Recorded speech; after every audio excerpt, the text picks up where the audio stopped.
계속해서 이야기를 했었지만 오늘은 제가 젠지들을 대표해서 왜 우리가 비트코인을 투자자산으로 편입해야 하는지 제 입장에서 3가지 비트코인의 최장점을 전달해 드리도록 하겠습니다. 하지만 강남 부동산 접근, 매입, 투자 가능하신가요? 그 리뷰에 어떤 분이 인증 안 하면 사기, 인증하면 하수라고 하셨는데 오늘은 당당하게 하수의 길을 가려고 합니다. 자, 그럼 공개해 보도록 할게요. 저는 핸드폰으로 거래소를 보고 있는데요. 실시간으로 확인해 보도록 하겠습니다. 안녕하세요 여러분, 폴라리스 유진입니다. 오늘은요, 비트코인 시리즈 그 9번째 시간, 투자의 관점으로 바라본 비트코인 시간을 준비해 봤습니다. 이번 시간은요, 2020년도부터 지난 제가 4년 동안 투자를 통해 쌓아온 저만의 생각과 그리고 그 대상, 우리가 자산 3대장이라고 하죠. 부동산, 주식, 그리고 오늘의 주인공 슈퍼클래스 비트코인에 대해 이야기해보려고 해요. 그리고 영상 마지막에 진짜 최초로 공개하는 제 업비트 거래소 투자 내역 실시간으로 공유해드리도록 하겠습니다. 실시간이기 때문에 수량, 평단, 수익률 최초 인증입니다. 영상 끝까지 시청해주세요. 여러분들은 투자라는 행위라고 할까요? 활동이라고 할까요? 투자에 대해 어떻게 생각을 하시나요? 또 투자를 어떻게 규정하실까요? 제 입장을 먼저 말씀을 드리자면, 자, 투자, 인베스트먼트죠. 던지다. 자, 던질 투의 재물, 자산이죠. 단어 자체는 재산을 던진다는 의미인데 여기에 생략된 게 빠진 거라고 하는 게 좋겠네요. 정말 중요한 부분인데 어디로죠? 어디로 던지느냐? 바로 미래로입니다. 지금 현재 내가 가진 에너지, 구매력을, 내 플로우를 소비하지 않고 미래로 보내는 행위인 거죠. 거기에 투입된 시간이 그 에너지, 구매력을 더 크게 키워줄 거라는 기대와 확신을 가지고죠. 단순하게 그 가치를 저장하는 게 아니라 더 크게 만들어줄 거라는 믿음으로 우리는 기꺼이 지금을, 현재를 희생하는 선택에 배팅하는 거, 그게 투자라고 할 수 있습니다. 내 재산을 미래로 던진다 라고 할 수 있는데 신중한 판단이 중요하겠죠.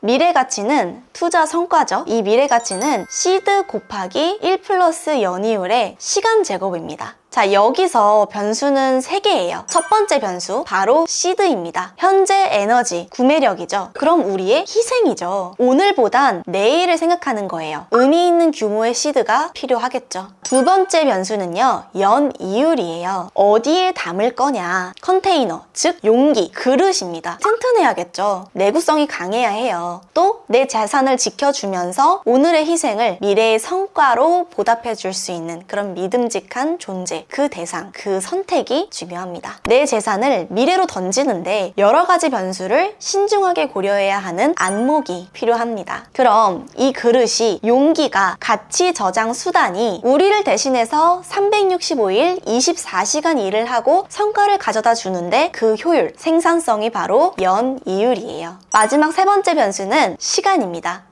자본주의 시스템의 진짜 마법, 시간인데요. 시간이 흐르는 동안 비바람도 만나고 때로는 폭풍도 만나야 하는 운명 같은 시간을 보내야 해요. 그렇기 때문에 믿음이 필요하겠죠. 자, 그럼 희생, 안목, 믿음, 이렇게 규정할 수 있을 것 같습니다. 쉽지 않은 과정이죠. 그래서 투자의 대가들은 애티튜드를 강조하잖아요. 저도 정말 100% 공감해요. 그래서 이번 시간은 투자를 조금 더 이해하기 위해 한 발 더 들어가 보도록 할게요. 바로 화폐랑 자산인데, 1차적으로 우리가 투자의 세계로 더 들어가 보기 위해선 우선 화폐에 대한 본질을 생각해 봐야 할 것 같아요. 우선 화폐는 지금은 종이 지폐죠. 근데 예전에는 돌이나 조개 껍데기도 화폐였다고 하지만 지금은 종이 지폐입니다. 제작 원가는 얼마 안 되겠죠? 그냥 종이 인쇄물이잖아요. 하지만 국가가 발행하고 공급하는 국가의 신용을 담보로 합니다. 결국 생각해보면 그냥 국가의 신용, 약속이에요. 그리고 중요한 기능이 바로 교환 수단이라는 거. 우리가 교환의 매개라고 하잖아요. 그런데 수많은 유혹과 현실적인 여러 문제들로 인해 공급 문제가 너무나도 취약해요. 그게 바로 인플레이션 문제죠. 가치 하락이 수반됩니다. 법정화폐 대장인 달러가 연기준 7에서 8% 정도의 가치 하락을 겪습니다. 즉,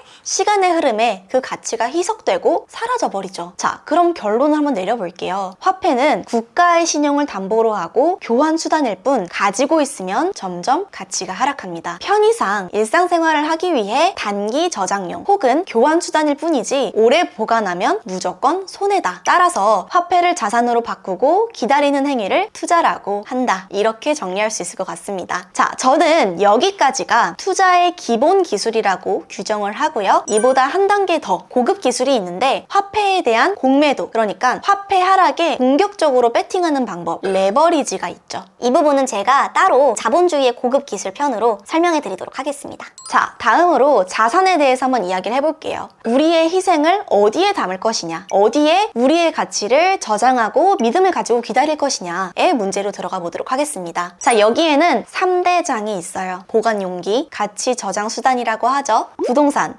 주식, 그리고 비트코인과 금과 같은 상품 자산이에요. 자, 그럼 첫 번째, 부동산입니다. 특히 한국인들이 너무나도 사랑하는, 정말 중독이라고 할 정도로 집착하는 자산, 부동산이죠. 우리 삶의 공간, 거주 공간, 즉 필수제예요. 자, 부동산, 움직일 수 없는, 옮길 수 없는 자산이라는 뜻이잖아요. 그 자체 물건은 그대로 있죠. 그러니까 모빌리티는 빵점이에요. 그래서 등기 권리증으로 거래가 이루어집니다. 그리고 부동산은 금과 더불어 인류의 가장 오래된 재산이에요. 인류의 역사는 땅과 금을 향한 투쟁 그 자체였잖아요. 땅하고 금을 뺏고 지키려는 싸움이었죠. 이걸 많이 가지고 있어야 부자고 강대국이었었어요. 현재 우리의 부동산에 대한 이런 집착도 어쩌면 컴플렉스의 한 단면이 아닐까 생각을 해봅니다. 그래도 뭐 현실은 현실이니까 중요한 건 바로 전통적 자산이라는 거. 상대적으로 안정된 자산이면서 하방 경직성이 강하고 변동성이 상대적으로 작은 편이에요. 그리고 핵심, 진짜 핵심은 레버리지가 가능하다는 거. 뭐 주식이나 비트코인도 가능은 해요. 하지만 부동산만큼은 아니죠. 이 부동산 자산의 변수는 정부 정책과 금리입니다. 그리고 세금이 항상 따라다니죠. 거래할 때 취득세, 양도세, 그리고 보유만 해도 재산세와 종소세의 대상이 됩니다. 두 번째는 주식이에요.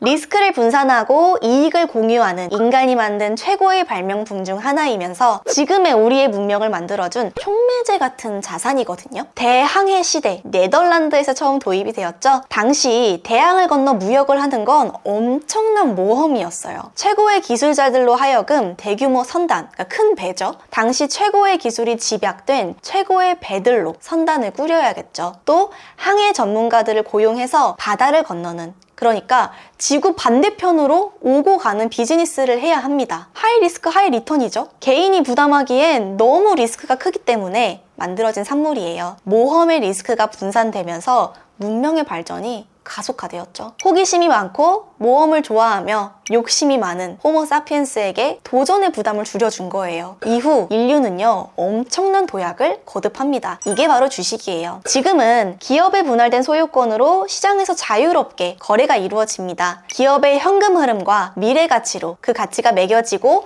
가격이 형성이 돼요. 시장 원리가 작용하죠. 그렇기 때문에 변동성이 존재합니다. 심지어 가치가 제로가 되기도 하고요. 우리의 경우엔 코리아 디스카운트의 최근의 금투세 논란까지 좀 씁쓸하기도 합니다. 개인적으로는 과세 문제로 미국 주식은 법인으로, 그리고 국내 주식은 개인으로 좀 재편해서 접근해 볼 예정입니다. 그리고 올해 미 대선이 끝나면 국장은 다시 2차 전지로 한번 도전해 볼 예정이에요. 이제 세 번째는 바로 슈퍼 클래스, 슈퍼 자산 클래스, 바로 비트코인입니다. 이자나 배당이 없는 순수 상품 자산이에요. 비트코인이 저는 이 자산 3대장 반열에 있는 것 자체가 시대의 변화이자 영광이겠죠. 원래 이 자리의 주인공은 전통의 금이지만 오늘은 우리 영상의 주인공 15년의 짧은 역사지만 시총 1조 달러의 인류 최초의 디지털 현물 자산입니다. 한마디로 자산의 디지털화라고 할 수 있거든요. 이제 인류는 자산을, 그것도 현물을 디지털화할 수 있는 단계로 진입한 거예요. 계속해서 이야기를 했었지만 오늘은 제가 젠지들을 대표해서 왜 우리가 비트코인을 투자자산으로 편입해야 하는지 제 입장에서 3가지 비트코인의 최장점을 전달해 드리도록 하겠습니다. 자, 첫 번째, 비트코인이 현물이기 때문이에요. 즉 현재 있는 물건, 이 현물이라는 게 가장 무서운, 가장 독보적인 정체성이거든요. 그냥 입증할 필요가 없는 내 거. 그러니까 내가 가지고 있는 상품 자산이라는 게 가장 압도적인 장점이에요. 앞서 얘기했듯이 부동산은요, 그 위치에 그대로 있고, 그러니까 공간의 제약이 명확하고 제가 가지고 이동할 수가 없는 자산입니다. 그래서 등기로, 권리증으로 거래를 하죠. 금도 거의 대부분의 경우 실제 현물이 아닌 숫자로, 그러니까 전산으로 거래를 합니다. 보관 문제를 떠나서 금은 개인이 그 실제 금, 현물을 보유하는 건 각국 정부가 세금을 부과하는 등 해서 사실상 방해해요. 수많은 파생 상품으로 거래해서 이게 장부상 실제 그 금과 그 금의 양과 매칭도 안 되고 과도하게 부풀려져 있죠. 그래도 사람들은 의심하지 않아요. 사실 지금 우리가 쓰고 있는 이 지폐도 원래 금 보관증이었잖아요. 실제 금보다 더 발행하다가 결국 걸리고 말았죠. 그때 금 보관소가 지금의 은행입니다. 다 알면서 그냥 넘어가죠. 금 파생 상품이나 금 ETF, 이거 일종의 폭탄 돌리기일 수도 있지 않을까요? 하지만 슈퍼클래스 비트코인은 그 자체로 현물입니다. 여러분들이 그 디지털이라는 허들만 넘어가신다면 이건 그 자체로 사건인 거죠. 현물이에요. 그냥 내 거, 내 소유입니다. 네, 다음은 두 번째 장점. 비트코인은 모빌리티가 넘사벽이에요. 모빌리티 끝판왕. 정말로. 내 자산을 이동시킬 수가 있어요. 이런 자산 있나요? 부동산은 그냥 불가능하죠. 반포의 원베일리를 미국으로 못 가져갑니다. 하지만 비트코인은 거의 광속으로 이동이 가능하죠. 거기에 24시간 거래가 가능합니다. 그래서 변동성이 큰 거예요. 가치 저장 수단으로 이 정도의 모빌리티를 가진 보관과 이동이 혁명적인 자산이 있을까요? 저는 비트코인이 인류 최초이자 아마도 마지막이지 않을까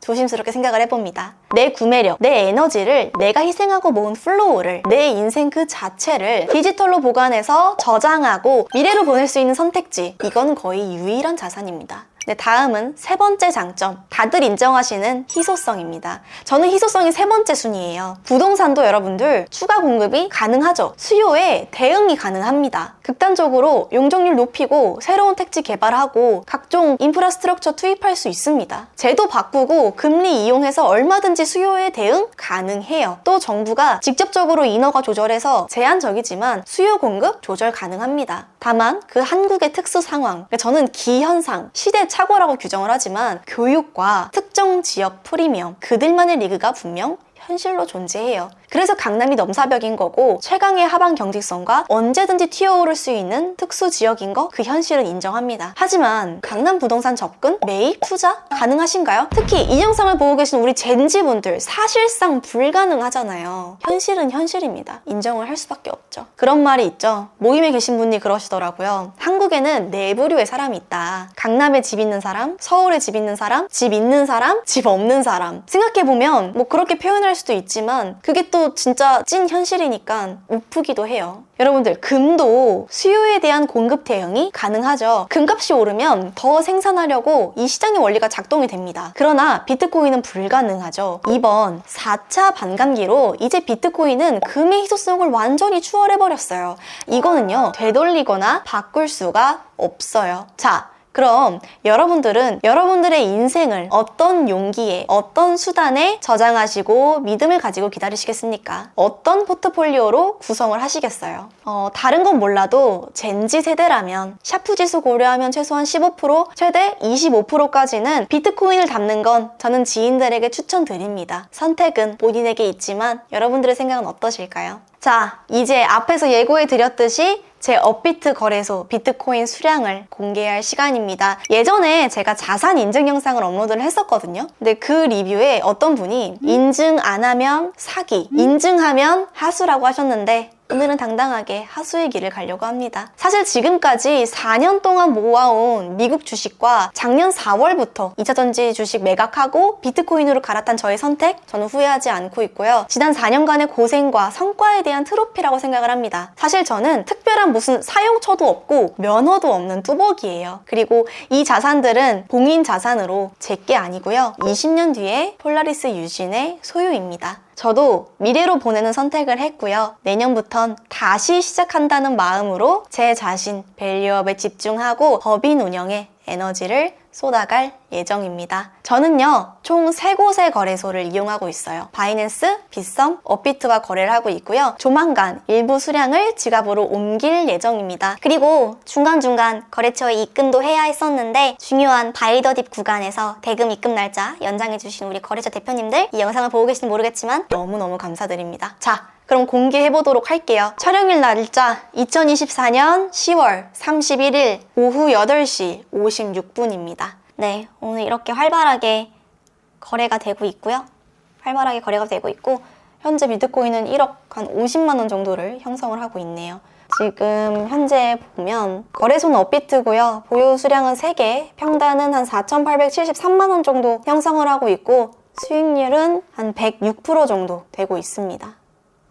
제가 제 비트코인 거래소와 계좌를 공개하는 이유는요, 저와 함께 투자를 시작한 분들과의 약속, 흔들림 없이 장기 투자를 간다는 약속을 제가 우선적으로 지키기 위함이에요. 함께 초심 지켜가면서 동반하기로, 항해하기로 약속했잖아요. 그리고 마지막으로 청년창업 세제 혜택으로 소득세를 반으로 감면해 주시고 또 좋은 이렇게 업무 환경을 제공해 주신 관계자 여러분들께 다시 한번 감사의 말씀 드리고 싶습니다. 더 열심히 지혜를 쌓고 경험을 쌓아서 저도 사회에 보답을 할 수 있도록 최선을 다하도록 할게요. 자, 여러분들 여기까지가 이번 시리즈 9번째 시간이고요. 남은 10번째 편은 비트코인의 실제 투자 사례 4분, 비교 분석, 투자 전략, 그리고 진입 시기를 알려드릴 거고 마지막은 에필로그가 될 것 같은데요. 종합편과 비트코인의 미래를 담은 이야기가 준비될 예정입니다. 이번 시리즈 끝까지 기대해주세요.